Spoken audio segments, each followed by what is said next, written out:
شب جمعہ اذان محترم آج کی رات ویسے بھی جو ہے وہ مرومین ہماری طرف نگاہ کرتے ہیں، آپ کے مرومین، میرے مرومین، ان کی نگاہیں ہماری طرف ہیں، اور بہرحال اگر آج ہم ان کو کچھ دے سکتے ہیں تو ہمیں اس کو دینا چاہیے، کیونکہ کل ہم نے بھی اس دنیا سے چلے جانا ہے۔ بہرحال ہمیں اس کی بارگاہ میں جانا ہے، شب جمعہ ہے، اپنے دلوں کو روانہ کریں وہاں کہ جہاں تمام روحیں روانہ ہو چکی ہوتی ہیں۔ شب جمعہ تمام ارواح کربلا کی طرف ہوتی ہیں، اور یہ امام حسین نے فرمایا تھا کہ خدا بستر میں مرنے سے بہتر ہے تیری راہ میں تلواروں سے بدن کے ٹکڑے ہو جائیں۔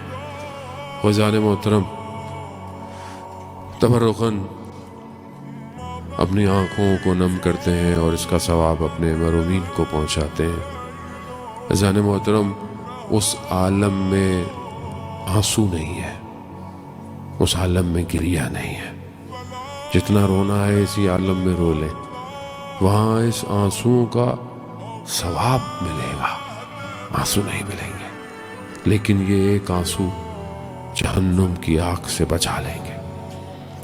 شب جمعہ ہے، اذان محترم آئے، توسل کرتے ہیں اس آخری وقت سے کہ جب امام حسین خیموں سے نکل کر دشت کربلا کی طرف جا رہے تھے، دیکھا سواری ہل نہیں رہی، ایک چھوٹی سی بچی ہے جس نے امام کی سواری کو روک کے رکھا ہے۔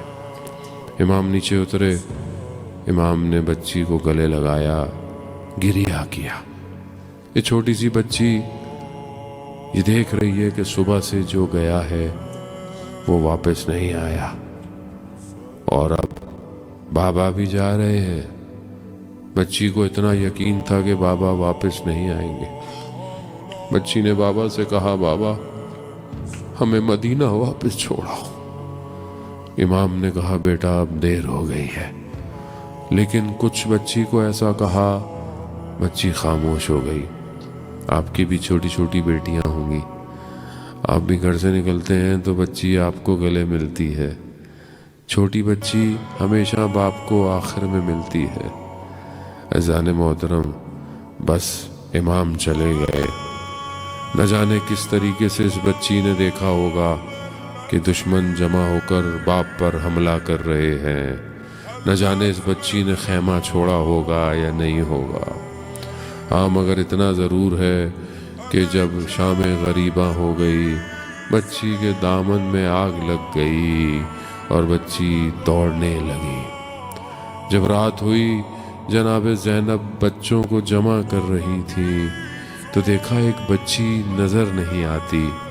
بی بی نے مقتل کا رخ کیا، مقتل جہاں سر بریدہ بدن بکھرے پڑے تھے، رات کا وقت ہے۔ بی بی نے جب دیکھا کہ بچی ایک بدن پر سو رہی ہے، بی بی نے کہا، بیٹا کیا کر رہی ہیں؟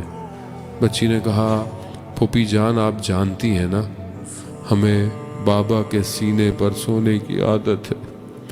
کہا، آپ کو کیسے پتا یہ آپ کے بابا کا سینہ ہے؟ کہا، میں تو بابا بابا کر رہی تھی، دو ہاتھ بلند ہوئے، الیا الیا۔